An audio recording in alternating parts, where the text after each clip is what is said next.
Namaste, good morning, and welcome to Mandir again. This is such a beautiful morning. The sun hasn't come up yet, but it's very peaceful. It's so inducive to bring peace and success to our lives. Let us pray to the Guru, because he's the one that is causing everything to happen, consciousness manifesting itself. Om Dhyana Moolam Guru Murti Puja Moolam Guru Param Mantra Moolam Guru Vakyam Moksha Moolam Guru Kripa. Well, there's that beautiful crane there. You can see him. He's having his breakfast. He's a loner. He comes here sometime. And there are the ducks over here. They had their bath already. I was seeing them bathing early in the morning, and now they're going to have their food. But this morning I want to talk about a pilgrimage to Nepal and where our ashram is in Kathmandu. That back in 1997 I went there, because I went there to see what the brahmachari there, Sanjay Maharaj, started, and he took some boys from the streets and he rented a house. 25 boys from 25 years to, from 5 years to 15 years. And it was congested, and of course a small house like that, very not very sanitary. But anyway, he was doing the best he can. This is how we start out. But I didn't like it, but I couldn't stay long because I was called to go to Bombay from Nepal to do Orisha cyclone. After that, the next year I went, and the enthusiasm, the Guruji was showing the way, swami Parameshananda, Guru Maharaj, and I just made a phone call to New York and said, this is what we want to do to one of our donors. And he said, come, Swamiji. So 3 days after, I'm in the plane. Spent a couple of days, returned with some money, enough to start the project. But while I left, we had a meeting and we spoke to some of the local people, Marwaris and Nepalis. And one Marwari gentleman, he decided that he's going to do this, donate the cement. And he got another, his in-law, to donate the steel. And some other people saw the enthusiasm and they said, why don't we rooms, ask people to donate rooms. And after some time, like 10 rooms were donated. So when I went back, the funds that I took there, I didn't use but half of it, and we started the construction of the building. And so this is how Nepal ashram came into existence. But when I went there in the late 1990s, the king was ruling, the Hindu king was ruling, and there was a Hindu state. But over the years I saw how it transitioned from being a Hindu kingdom to now a democracy, and the ruling party is the Communist Party.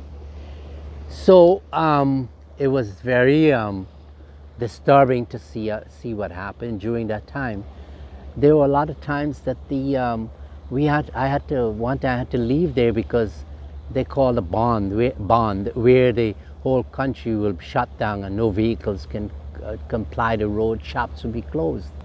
And it's a little dangerous because during that time, like 13,000 people got killed when it was transitioning from the kingdom to the democracy. And we had to rescue some boys one time early in the morning. We had to go rescue some boys who were running away from persecution, and we took them into our ashram. Today our ashram in Kathmandu has grown so dynamically with the leadership of Sanjay Maharaj, and then with the help of Sir Yadav, the headmaster, and other people. And the ashram is flourishing now. We have added on recently, last year, another beautiful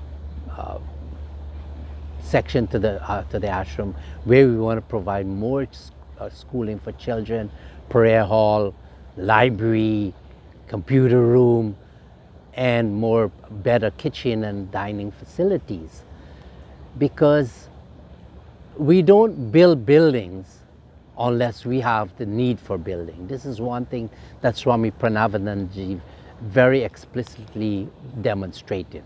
That to build a building and not to have activities for it, it's not the wise thing.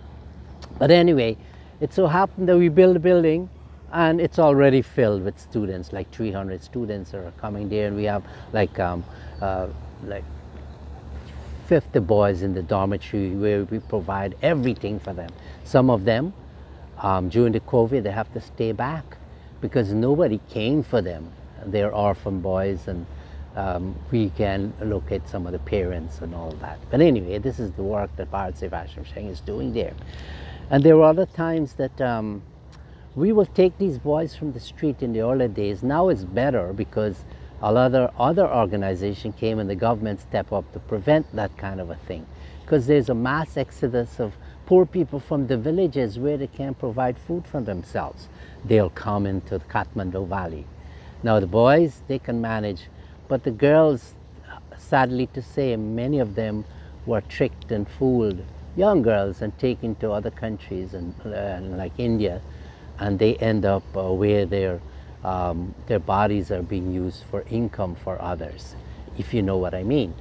But this should not happen, but it's happening. And this is when money and politics get into play, what happens. That society takes a beating, especially the females.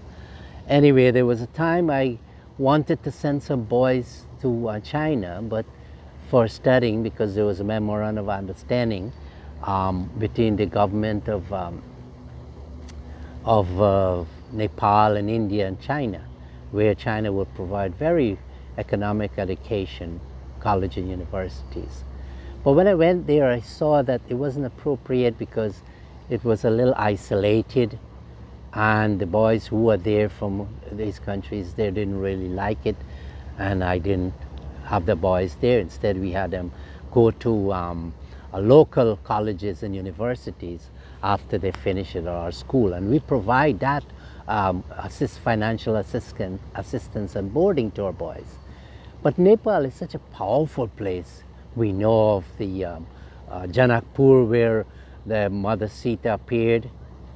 Mother Sita is really the Leela of Mother Lakshmi, and where the Swayambhu took part in Janakpur, where she got married to Bhagwan Sri Ram.